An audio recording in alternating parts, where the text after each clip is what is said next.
Well, as you've been hearing on the news, teachers in this province are on a one-day strike. This comes after talks with the government broke down. The province is offering up more money, and the teachers union says they want to see movement on issues affecting the classroom. And so today, we'll hear from parents and students. I feel like the strike is pretty necessary as some class sizes are up to like 40 kids, and there's some teachers that are teaching subjects that they weren't necessarily supposed to teach. And we'll also hear from their teachers who say the issues they sometimes deal with are overwhelming. Teachers don't physically have the time to always provide that for students. We try, we absolutely try. We try and bend over backwards to make it happen.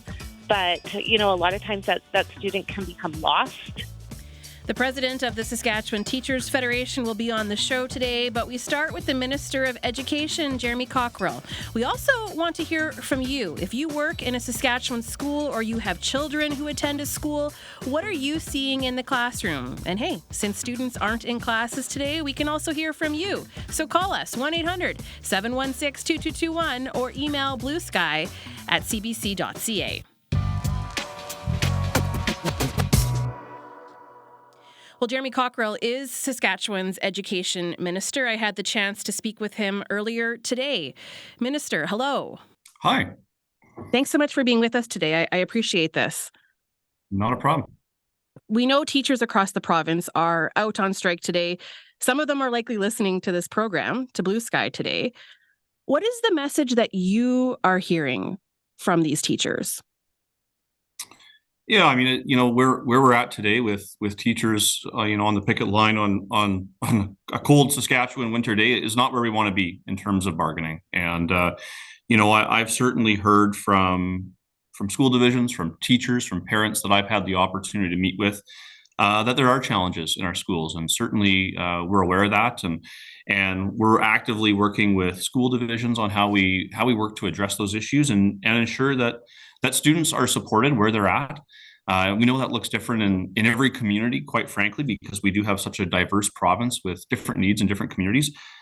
But as we work to better support students, I mean, we also want to, we think that will also help to ensure that teachers can spend more of their time doing what they train to do, doing what they get paid to do, and doing what I know many of them love to do, and that's teach our children. You say that you're speaking with school divisions, but are you talking to teachers directly? And I am wondering what you're hearing specifically from teachers who are in the classroom every day. What are you hearing from them? Yeah, so I've had the opportunity over the last, in the fall and as well as in the last couple of weeks to tour around the province, meet with school boards, but also tour several schools. I was at Riverside Community School in Prince Albert yesterday and had a great tour there to see the important work that they're doing right in the heart of Prince Albert. I think what we're seeing and what I've heard from teachers directly is that, we are seeing, just a wider variety of needs with our students now than ever before, more than when many of our teachers got into the profession originally. And obviously with those wider variety of needs, that's going to require different supports for those students and to help teachers do their job as best as they can. So again, I mean, understanding that, how we staff schools, how we structure schools is largely the responsibility of locally elected school divisions. That's who I'm out having discussions with on how we better do that for our students and our teachers. The Saskatchewan Teachers Federation, though, in these negotiations is saying that this isn't about money. This is about classroom complexity, as you allude to, that this is about class sizes, children with a lot of diverse needs that require additional support. So why not be open to listening to those concerns at the bargaining table?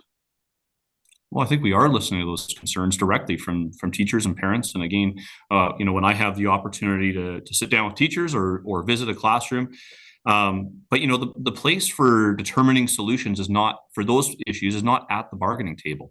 I think it's unfortunate because what the union has demanded in these negotiations is to really take the place of our 27 locally elected school boards across the province.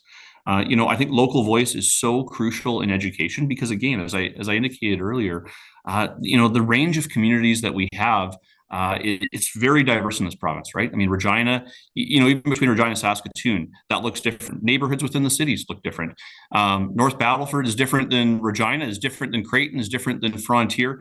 We've got a wide variety of schools. And again, those decisions on how we staff those supports and ensure that those are available for students and teachers, our view as government is that that's best left with the school divisions that are locally elected. And I have to say, there is an aspect to money in all this, right? I mean, we've put forward, a compensation proposal, which we think is a fair deal. I mean, but, one of the major sticking points in this negotiation is the fact that, the teachers have put forward a request of 23.5% increase over 4 years.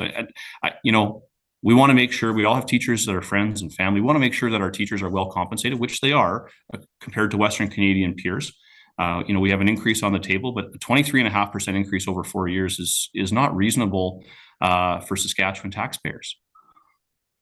Again, though, the STF says this is not solely about money. They are talking about working conditions. And I want to point to a few other jurisdictions. So Ontario, Quebec, and BC teachers have managed to negotiate class sizes. Charles Smith is a political science professor with St. Thomas More College. And let's take a listen to a case that he points to. BC is a classic example. So in 2001, the BC Liberal government at the time basically took out the ability, legislated the inability of teachers to negotiate classroom size. Teachers essentially fought that for 16 years. And finally, the Supreme Court said in 2016 that taking that out of the ability for teachers to bargain was unconstitutional. And what happened was the remedy the court ruled was that the government had to put that back in and go back to what would have been the case in 2001, which ended up having the government to spend $500 million on new teachers. So we saw a massive surge in teacher hiring because the government refused to negotiate on that issue, right? So this is the reason the government's in a bit of a pickle, because they can't just say it's not up for negotiation, because we've already heard from numerous jurisdictions that it is negotiable, and we've seen evidence of that. Minister Cockrell, how do you respond to that? Well, I mean, again, I know, the British Columbia example, what happened in their province is, I don't think that would necessarily work in Saskatchewan. And you know what, I've got friends and family that are teachers in British Columbia. I don't know if we're seeing any better outcomes based on just having class size and complexity negotiated a provincial bargained agreement, right? I mean, and that's what this is all about: outcomes for our children's education. I think when it comes to ensuring that there are supports in place, I mean, I just got the report earlier this month. I mean, we've got 180 more teachers in our classrooms across the province than we did last year. We've got almost 400 more EAs in our classrooms than we did last year. So we certainly recognize that enrollment is increasing in the province. That's great news. Generally speaking, for Saskatchewan, we know that the needs are a wider variety than they have been before. And so, again, we're going to continue working with school divisions on providing those supports and making those supports are resourced and available. But, when it comes to, again, having ratios that are negotiated province-wide, that's not going to work in a province like Saskatchewan. Why not? Well, because as I've indicated previously, I mean, the communities are so different. And I think it's not really working that well in BC, quite frankly, from what I've heard, from several people in that province. So, it's, at the end of the day, what works in a small rural school isn't going to necessarily work in a school in a larger community like Regina or Saskatoon. And so, again, Minister, why do you think teachers, why do you think it has come to this point? Why do we have teachers striking today? Why do you think negotiations have broken down? Well, there's probably, I think there's several factors there, but I do think that what we're seeing, well, let's put it this way. We've got, over the last 2 years, we have 10,000 more students in K-12 education in Saskatchewan. 7,700 of those students are in Regina and Saskatoon. We're seeing incredible growth. And with that growth comes pressure. And, and I think I certainly can empathize with, our educators and other support staff in schools, because they are seeing more kids. They're seeing kids with more needs. And certainly, we are working with school divisions to ensure that supports are available and that we are able to, continue building schools. I mean, we've built several schools. We've got 15 projects underway right now, the most school capital projects we've ever had underway as a province. So, But beyond building schools, what are some examples of what your government is doing to address this? Well, I think I outlined that. I mean, we almost 200 more teachers than we did last year. Almost 400 more EAs in the classroom province-wide than we did last year. You know, I think it's 18 more EAL specific teachers than we had last year. So, you know, again, as we see enrollment grow, as we see challenges grow, I mean, we're going to respond with, again, continuing to support school divisions. And I would say, you know, the school divisions that I've had the opportunity to meet with, you know, and I've heard this from you know, from the Saskatchewan School Boards Association, and again, the school boards that I've had the opportunity to meet with, it is important to locally elected school boards that they have the opportunity to make these decisions on how they staff classrooms and how they structure schools in their own communities. And I think to put that in a provincial bargain agreement, that would be giving, you know, the union the role of locally elected school boards, and that's not something that government's prepared to do. Your government did announce a couple of pilot projects. One is to address behavior in the classroom, and the other is for teachers to come up with their own plan, their own solution. And it's something that they have to apply for. There are funds available that your government has provided, but teachers are reacting to this. And I want to share just a bit of a conversation that Peggy Welter had on our provincial morning show. Peggy is executive member with the Saskatchewan Teachers Federation, and here's her reaction to some of the programming, the pilot programming that's recently been announced. So it's the teacher Hunger Games, right? Like, I mean, it's which teachers have the time, which is none of them, and the ability to fill out those forms, because I took a look at those forms and they require a significant amount of time to fill out. So a teacher needs to fill out a grant in order to get money to support the students in their classroom. And they're only going to, from my understanding, from what I read, accept about 200 proposals, which means 200 classes are going to get benefits, when in reality, all of them should get benefits. By taking that money and putting it into a contract, all students across the province will benefit, which is exactly what it should be. Minister Cockrell, what's your reaction to that? I think that's an unfortunate response. I mean, you know, the pilot projects that we announced last week, I think they show something that's different in this round of bargaining than previous rounds of bargaining. Previous rounds of bargaining, what's happened is the teachers union and government have agreed that they'll set up a committee to talk about the issues. That doesn't cut the mustard for me. I want to see real action, and we're prepared to put real dollars behind this. But I'm looking for different ideas, new ideas on how, again, we can best support the needs of our students and the needs of our teachers in the classroom. You know, but did you hear the teacher there expressing her concerns over time and just how overworked she and her colleagues are? Well, I think we've made the application process and the reporting process as streamlined as possible, and I think there's an opportunity here for teachers to have, you know, direct voice into some of the ideas that we could explore on how to address these issues. And if there's good ideas coming out of that, which I really hope there are, we'll absolutely look at expanding those to more schools and more divisions across the province. But again, if government, I mean, we've had record education budgets every year for the last several years. You know, as we make more investment into education, we want to make sure that we are stewarding those resources well and spending money wisely to support our children and teachers. So, you know, I think it's important that as we continue to make more investment, we're making investment wisely and in the right things. I just want to take a step back from the news of the day, from the strike, from the negotiations, to better understand your approach to your relationship with teachers in the province and your approach to public education. So your government did use taxpayers' money to put up billboards earlier in the year, posting about teacher salaries.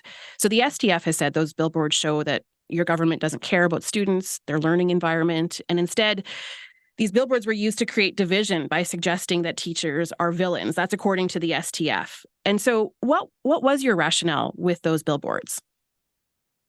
Well, I think, I mean, the way I read those billboards is that, you know, to be a teacher in Saskatchewan, you're paid competitively compared to your Western Canadian peers. And by the way, we still continue to have a lower cost of living than other Western Canadian provinces.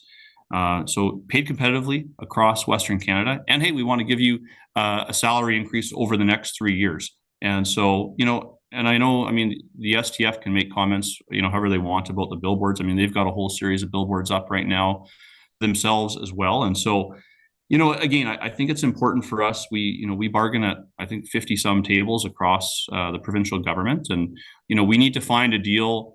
We need to get to a deal at all these tables that are fair for workers, fair for teachers, or, healthcare workers, or any other manner of public sector employees.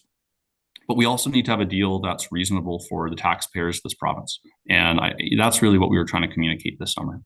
The other education issue that came up, your government called the legislature back early in the fall, not to talk about learning environments or class size or infrastructure, but to talk about the pronoun policy. And I am wondering, from your perspective, is that really the most pressing issue when it comes to education in this province? Well, I think certainly it has been a pressing issue, because I think that issue speaks directly to how parents are involved in education. And again, what we saw with several incidents is that parents were increasingly feeling on the sidelines when it came to their child's education. And we want to make sure. I think it's best for the child when there's a great relationship between schools and parents. And certainly we want to make sure, really with Bill 137 and the Parental Bill of Rights, is we wanted to make sure that it was clear and outlined what rights parents have when it comes to their child's education. And certainly we can't legislate parents to be involved, but I mean, you've heard the Premier and I both emphasize that it's really important for parents to get involved. I think it's important for parents to be engaged in what's happening in their child's classroom, but also, be engaged and understand how best to support their child through their educational journey. Is that more pressing, though, than the concerns we're hearing from teachers, from parents, and from students about growing class sizes, about the increasing number of English as additional language learners in classrooms, students with complex needs who might have a learning disability? How are you weighing all of the different issues that are being brought forward? Is the pronoun issue greater than some of those other issues that are being brought forward and that are being talked about right now as teachers strike? Well, I mean, it is possible to walk and chew gum at the same time. And, I know in my role, I work on multiple issues every single day and every single week. And, certainly, as we were going through our legislative session and passing Bill 137, of course, we're working on other issues inside the Ministry of Education. And, certainly, I mean, the specialized support classroom pilot that we announced last week, I mean, I've been working away at that for several weeks with those 8 school divisions. And so again, I mean, why was it announced just last week? I think that's the other question that's on people's minds. Why announce it just last week? Well, we got it to a point where the 8 school divisions were all in and ready to go. So, again, I've been working on that since probably late November in terms of starting to engage with school divisions and starting to map out what that pilot would look like. So, again, I wanted to make sure that, because it's an emphasis, I really put an emphasis on, I want to see that pilot project starting this school year. I'm not content to wait to see these pilot projects wait till next September. I think we want to start seeing how we can test some new ideas this school year. And getting a better understanding of how we can better resource school divisions going forward. What impact do you think all of this will have on your government's relationship with teachers? Well, you know what? I can't control the past. I can only control the future, and I will say that I would like to have a collaborative relationship with teachers and the Saskatchewan Teachers Federation going forward. I think, educators in our province do an excellent job. I've seen it firsthand. I was a community coach in a local high school before I got into politics, and saw the work of many teachers at that school. In an extracurricular sense, but also understanding the work that they put in with our students. And I hope that we can get to a point where we can get a deal done at the bargaining table and move on. And what will it take from your perspective to get there? I think parents who are home with their kids today are wondering what's next in this process. So from the government's perspective, what is next?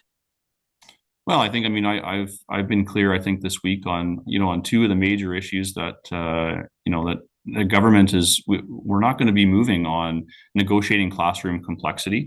The salary piece, as well, as I outlined, I think is an unreasonable ask from the teachers union right now. So we hope, but there's several other issues, that have been discussed at the bargaining table. government will look at those issues and understand, how we maybe can tinker with our bargaining mandate to find some common ground and get a deal done. But I mean, it's also going to take the Teachers Federation, Teachers Union to come back to the bargaining table. Minister Cockrell, I appreciate your time today. Thank you. Not a problem. Have a great day. I'm Leisha Grabinski. In a moment, I'll be speaking with Samantha Beacott, the president of the Saskatchewan Teachers Federation.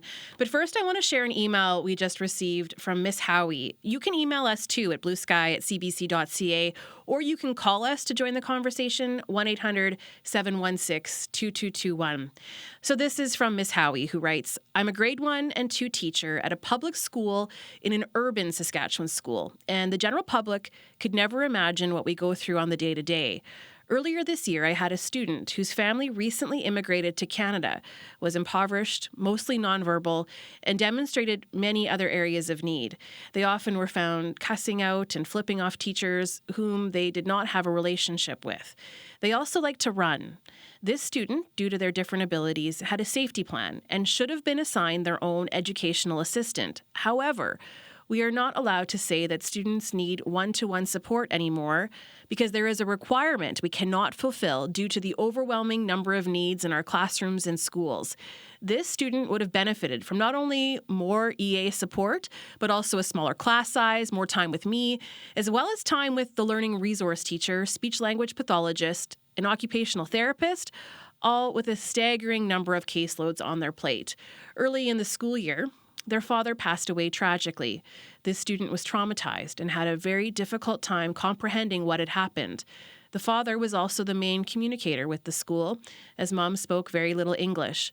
Immediately upon learning of this tragic event and seeing how it impacted this student and their 3 siblings, for 2 months the student was never seen by the counselor because the counselor's time was split between 4 schools, all with crushing demand, especially as one of the schools recently experienced its own tragic event. This is why I scoff at Scoff Mo promising support to students affected by Bill 13 or Bill 137. We are barely supporting students as is. I invite him to spend a day in my classroom and see for himself. This is just one example of what ordinary teachers are going through.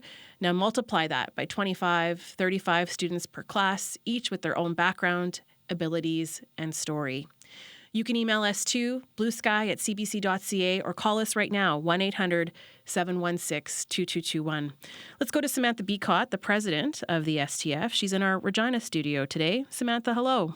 Hi, thanks for having me. Thank you. You were listening to our conversation with Minister Cockrell, and that's where I want to start. What stood out to you from that conversation you just heard?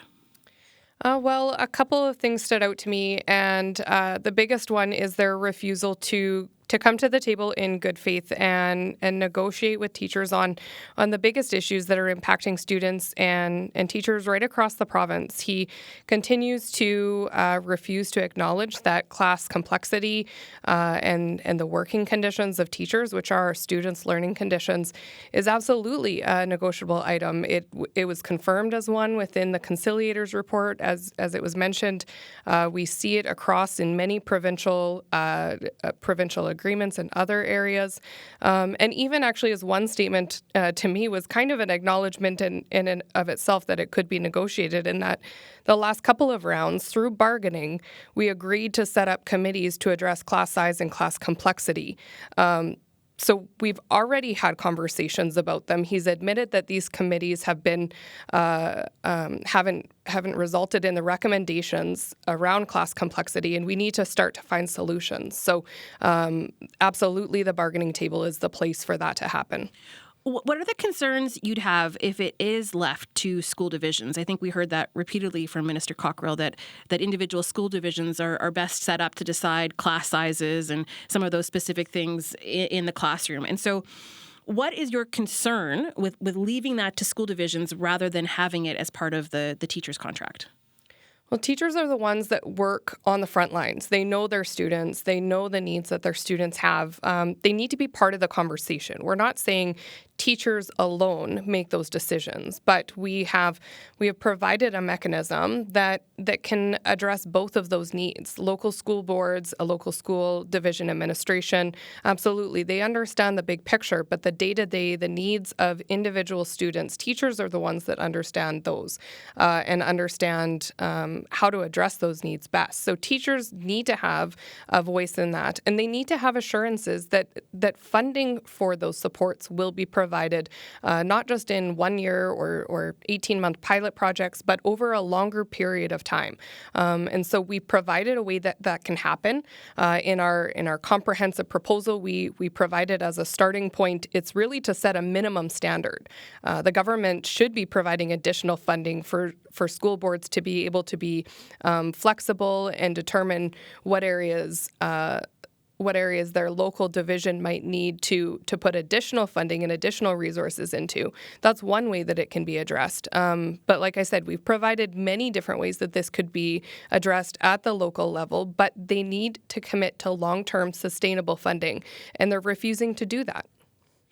What about wages? The government has offered a wage increase, 7% over 3 years. How concerned is the STF about teacher salaries? Well, over the last 2 contracts, teachers have experienced essentially an 8.5% pay cut because their salary increases haven't kept pace with inflation. The government's salary increase of 7% over 3 years, when we're currently experiencing inflation this year of just under 5%, is insufficient. It means that teachers are going to continue to lose salary, lose purchasing power when we compare to inflation. We are also behind the Western Canadian average. The government is cherry-picking a specific category of teachers, not taking into consideration all teachers. It really only represents about 40 to 45% of teachers here in Saskatchewan with the data that they're looking at. When we look at all teachers across the province, the minimum salary, and comparing it to the Western Canadian provinces at their minimum salary, teachers are about 4.5% below the Western Canadian average, and at the maximum rate, teachers are at about 3.7% below the Western Canadian averages. We had the Canadian Teachers Federation president, Heidi Yetman, out here with us today in Regina as well, and she talked about the national teacher shortage that we're experiencing, not just here in Saskatchewan, but it is across the provinces. And so if we are not ensuring that teachers have adequate working conditions as well as salary that respects them as professionals and pays them, compensates them as professionals, we are going to lose the quality teachers that we have to other provinces here in Canada. We have a lot of perspectives to hear today on the show, but while we are talking about wages, I would like to play some of the concerns raised by Gage Haubrick. So he's the Prairie Director for the Canadian Taxpayers Federation. He says wages make up half of school budgets, and that doesn't leave much room to ask for more funding to deal with class sizes. Let's take a listen. What we're looking for is the least impact on taxpayers and making them have to pay more for this thing. I would say that it's important to highlight in this case, a 2.3% raise would be around or under inflation, as you said, but that doesn't take into account that every year as teachers get more experience, they're still moving up that salary grid. So their pay isn't going down, it's just not going up as much by as they would like. I wouldn't say that taxpayers are fully against teachers negotiating on those issues. It's just to highlight that, there's only one pot of money where all this education spending is coming from. And if the teachers want to take a salary increase and then also have the government spend on more, there needs to be a compromise in that area because, again, taxpayers can't afford to do everything, and the government's already spending quite a bit on education. So essentially, when the teachers go to that bargaining table, they can't be looking to get everything they want because simply it's going to be too expensive. So that's the Prairie Director for the Canadian Taxpayers Federation. Samantha, what do you make of what you just heard? Would teachers be willing to take less of a salary increase if it meant more supports in classrooms or more teachers hired? Well, like I said, it's not a one or the other. We need to ensure that teachers are supported as well as students are supported in our schools. And we also need to ensure that we're providing a competitive salary to attract and retain teachers here in Saskatchewan. He touched on a couple of things that I do want to address, though, in that This government is retiring $1 billion of debt. We do not need additional funds. We just need to prioritize education. And yes, education is the second largest portion of the budget, but over the last number of years, Saskatchewan has been spending less and less on education. When you take into consideration capital projects as well, we've gone from about a quarter of the budget being education down to a fifth.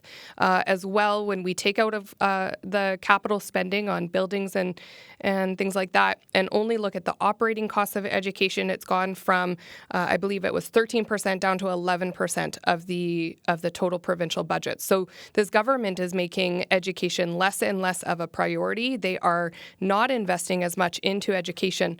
As well, we had a report from the Saskatchewan School Boards Association earlier, I think last year, where it showed that an investment in education provides significant economic return for our province. So $1 invested into education provided over $4 in economic return to the province, as what was stated in their study, as well as a national study that was done on long-term savings of investing in education and saving other social public services funding, in that $1 in the long term saves governments $1.30 on other social programs.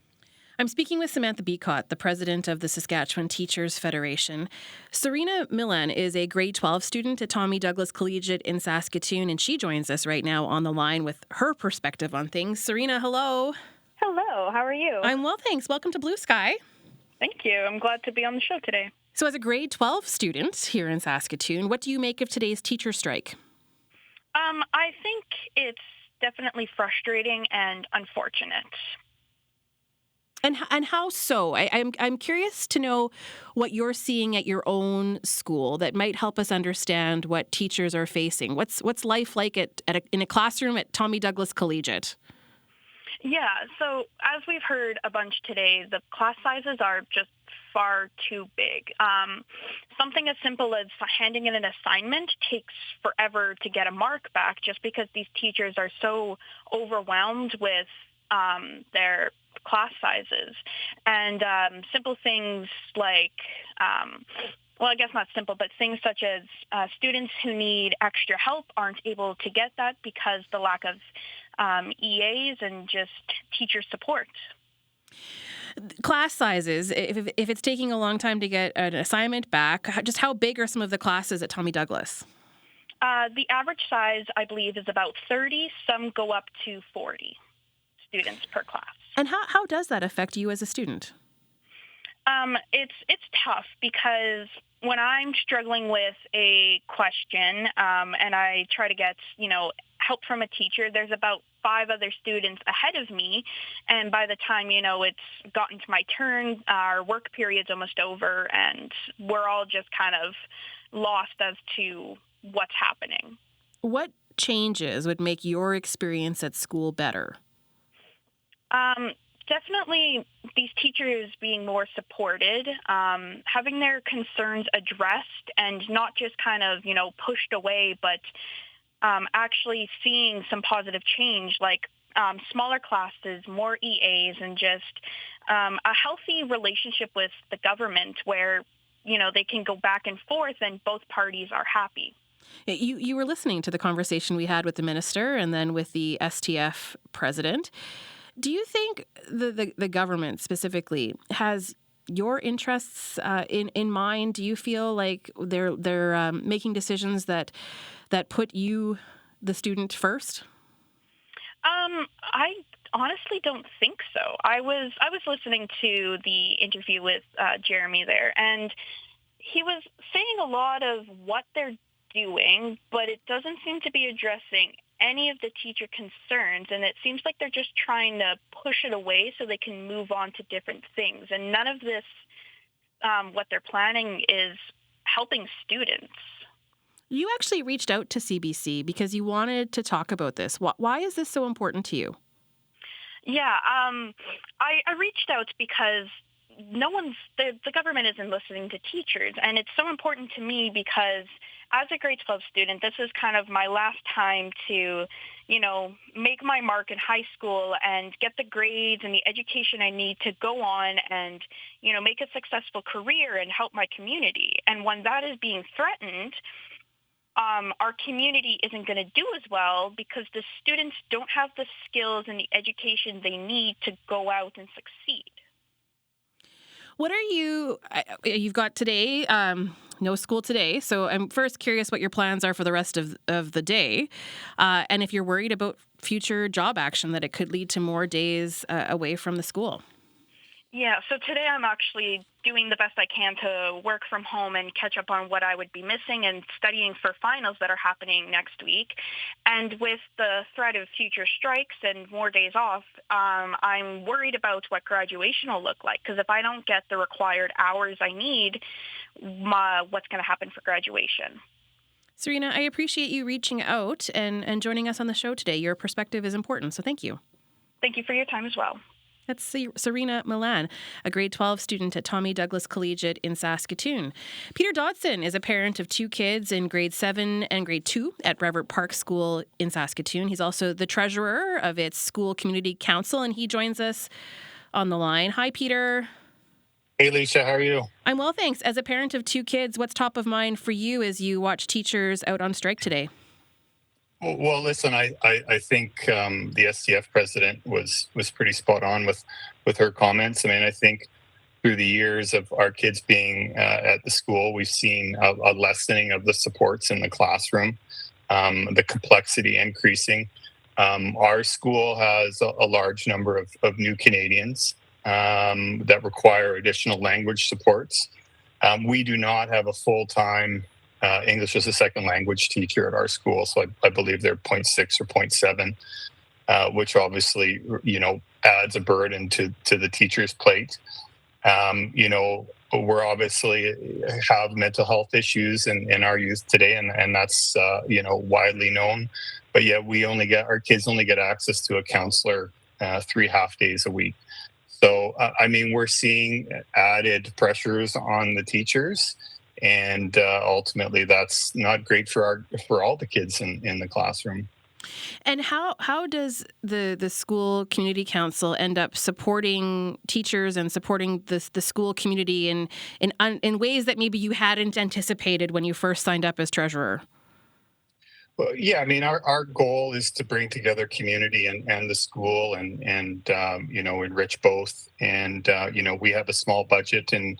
Those dollars are supposed to be towards events that bring the community and the school together, and we're finding more and more that we're raising dollars to help the school acquire things like sports equipment and some other basic needs that they don't have through their regular budgets. So the last couple of years we've bought skates for kids.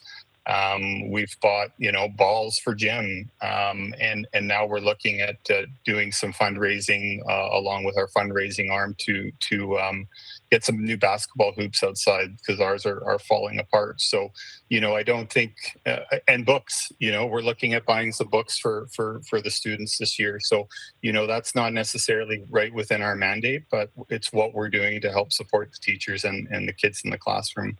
Buying books, but I don't think you have a full-time teacher librarian anymore either, do you? No, we, in Saskatoon, we have 2 full-time teacher librarians for the whole school division. And when our kids first started at school, we had a part-time school librarian or teacher librarian.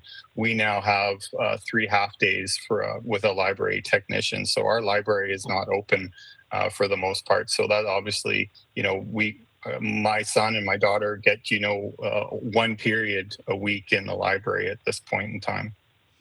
So how do you hope to see this get resolved? Well, look, I think, Leisha, the most important stat that I've read about all of this is that, Saskatchewan has the second worst per capita funding in Canada per student. We were amongst the top 5, 10, 15 years ago, and we've fallen to second worst.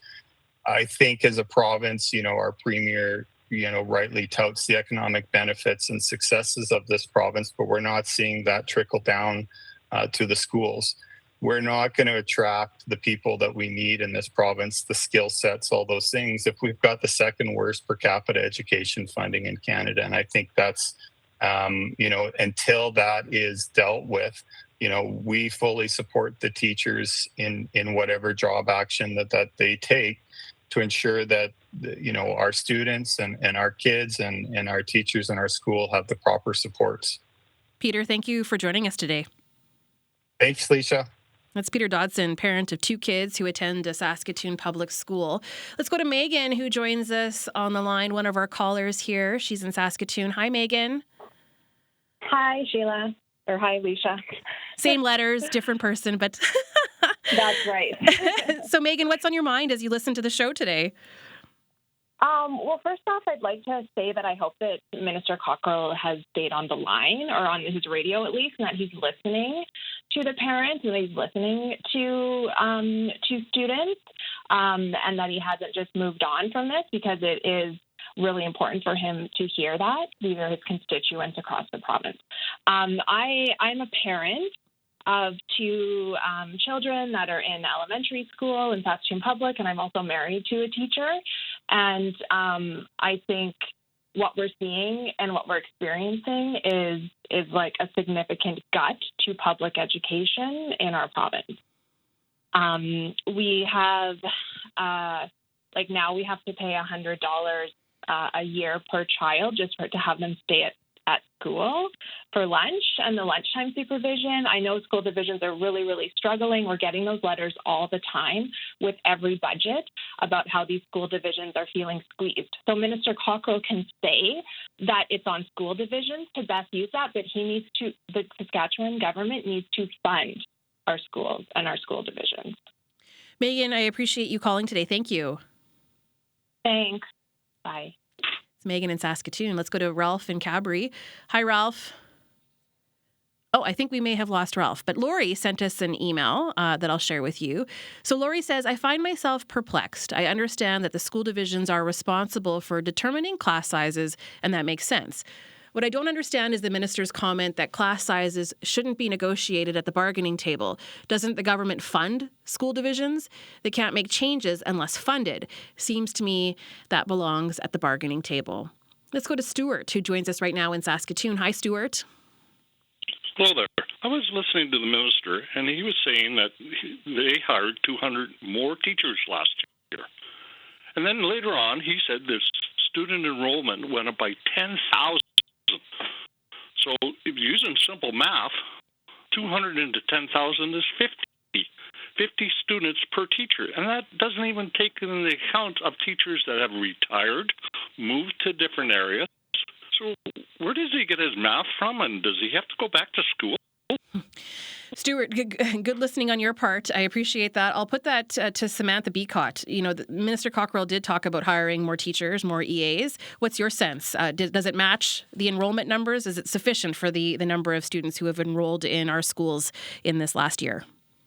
No, and you can't just take into consideration the last year. We have to look at the pattern that has existed over the last several years. We have a significant enrollment growth over the last decade, and essentially teacher numbers have basically remained the same from back when we were first in the country. That one parent that referenced that we have done a lot better in the past in terms of per student funding. In 2012, 2013, Saskatchewan was first in the country, and I'm frustrated too for the grade 12 in that she was in grade 2 when we were first in the country, and now she has experienced 10 years of erosion to her supports in her classroom and the quality of education that teachers are able to deliver. So I understand her frustration, and I agree, the government needs to start listening to not just teachers, but to parents and to students and start making this a priority.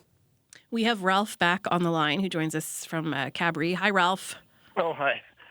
Yeah, I think it's ironic that we're governed by a party that calls itself the Sask Party, because in order to be a successful province, we need education, and I think there is a brain drain happening in different areas, doctors, nurses, and it's someone else said we went from first in education across Canada. Now we're ranked number 8.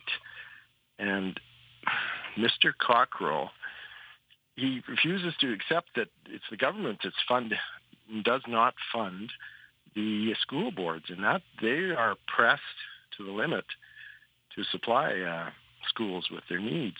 And this all started, for 104 years, up till 2009, the budgets was based on mill rates set by trustees and municipalities.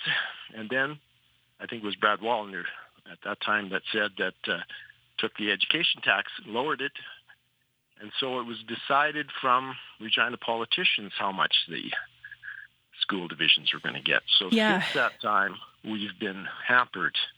And just to get back up, I think in 2014, they really cut back, got rid of EAs, et cetera. I think somebody said it's going to cost $400 million just to get back up to where that level was. I want to have Samantha weigh in on the changes to the mill rate. It's somewhat complicated when we start talking about the mill rate, but I think you can explain this, Samantha. How has that affected things? Yeah, so it's exactly what the caller had said, is that it really has handcuffed local school divisions in their ability to respond to the needs of students. They have no way of raising additional revenue aside from what government provides them.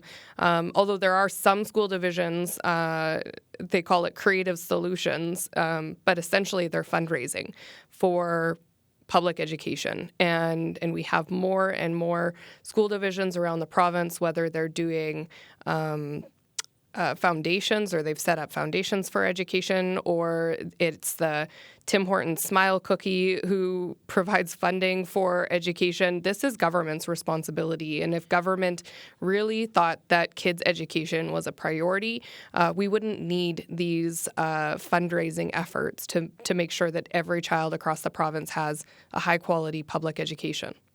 Samantha, I really appreciate your time today and for sharing the STF's perspective on things. Thank you so much. Again, take care. Thanks for having me. That's Samantha Beacott, president of the Saskatchewan Teachers Federation. You've been listening to Blue Sky here on CBC Radio 1. I've got one more email here from Miss T, who writes, I'm a grade 1-2 teacher in rural Saskatchewan. Our K-12 school has an overwhelming number of students with cognitive needs, behavioral needs, and emotional needs. My classroom alone has 2 children on the spectrum, one of which is unable to participate in regular learning activities, becomes violent, not only towards others, but to himself. This particular child has a history of serious trauma, and said outbursts are often a reflection of the immense challenges this 6-year-old has already faced in life. It is heartbreaking to see. It's difficult for the EAs who work with this child daily to have to reiterate the things this child confides in them and the harm the child causes to themselves. The look of exhaustion on our EAs' faces only reaffirms the high degree of burnout in the field. Ms. T, thank you for your email. Thanks to everyone who wrote and called. I'm Alicia Grabinski. Thanks for listening.